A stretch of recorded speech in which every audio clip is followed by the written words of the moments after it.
डॉ अवुल पकीर जैनुलाब्दीन अब्दुल कलाम, बच्चों के लिए अंकल कलाम तो बड़ों के लिए कलाम साहब। कलाम साहब को साइंस की दुनिया में मिसाइल मैन का नाम मिला था, तो राजनीतिक गलियारों में उनकी पहचान पीपल्स प्रेसिडेंट के तौर पर बनी।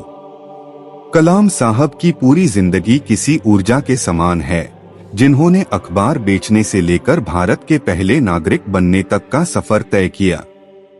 कौन थे एपीजे अब्दुल कलाम?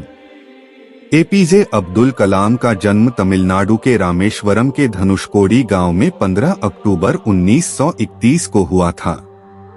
उनका बचपन संघर्षों से भरा रहा है। कलाम साहब हमेशा सीखने की कला को महत्व देते थे। वह बचपन में अखबार बेचते थे क्योंकि उनके परिवार के पास ज्यादा पैसे नहीं थे और न ही उनके पिता जैनुलाब्दीन ज्यादा पढ़े लिखे थे। एपीजे अब्दुल कलाम की प्रारंभिक जीवन। कलाम साहब ने 5 साल की उम्र में पढ़ना शुरू कर दिया था। उन्होंने रामेश्वरम से शुरुआती शिक्षा प्राप्त की।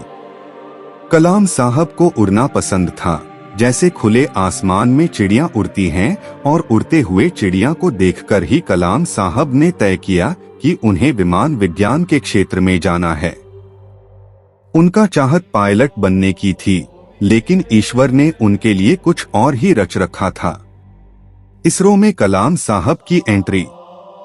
एपीजे अब्दुल कलाम ने 1950 में मद्रास इंस्टीट्यूट ऑफ टेक्नोलॉजी से अंतरिक्ष विज्ञान में स्नातक की पढ़ाई पूरी की। स्नातक की पढ़ाई के बाद उन्होंने भारतीय रक्षा अनुसंधान एवं विकास संस्थान में प्रवेश लिया, जहां उन्होंने हावरक्राफ्ट परियोजना पर काम किया।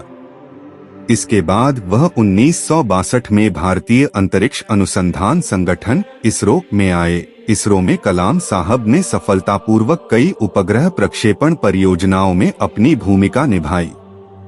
एपीजे अब्दुल कलाम को क्यों कहा गया मिसाइल मैन?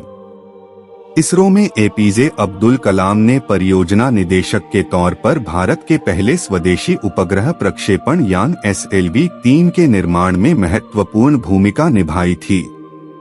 इस यान से भारत ने रोहिणी उपग्रह सफलतापूर्वक अंतरिक्ष में भेजा था। इस मिसाइल को बनाने में उन्होंने कड़ी मेहनत की थी, जिस वजह से उन्हें मिसाइल मैन कहा गया। इसके बाद कलाम साहब ने देश को कई सारे मिसाइल दिए। एपीजे अब्दुल कलाम का निधन। एपीजे अब्दुल कलाम का 27 जुलाई 2015 की शाम को निधन हुआ था। वह भारतीय प्रबंधन संस्थान शिलोंग में रहने योग्य ग्रह पर एक कार्यक्रम में लेक्चर दे रहे थे, तभी उन्हें दिल का दौरा पड़ा और वह बेहोश होकर गिर पड़े। उन्हें अस्पताल ले जाया गया था, लेकिन 2 घंटे बाद ही उनका निधन हो गया और इस तरह 27 जुलाई को कलाम साहब ने 84 वर्ष की उम्र में दुनिया को अलविदा कहा था। इनकी सादगी और महानता के बारे में पढ़कर आंखें नम हो जाती हैं कि कोई ऐसा भी हो सकता है भला। और फिर लगता है कि अगर इनके जैसा बनना है तो अंदर से बहुत सफाई करनी होगी, खुद को बहुत प्योर बनाना होगा।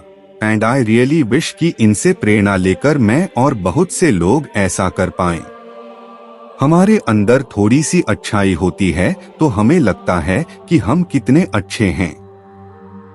किसी नेत्रहीन को सड़क पार करा दिया तो लगता है कि कुछ बड़ा काम कर दिया। किसी स्वच्छता अभियान में झाड़ू उठा ली तो भी हम कुछ प्राउड सा फील करते हैं। ठीक है, अपनी जगह ये काम भी ठीक हैं। लेकिन जब हम महात्मा गांधी और डॉक्टर A.P.J. अब्दुल कलाम जैसे महान लोगों के जीवन में झांकते हैं तो समझ आता है कि हम तो कुछ भी नहीं हैं, लिटरली कुछ भी नहीं।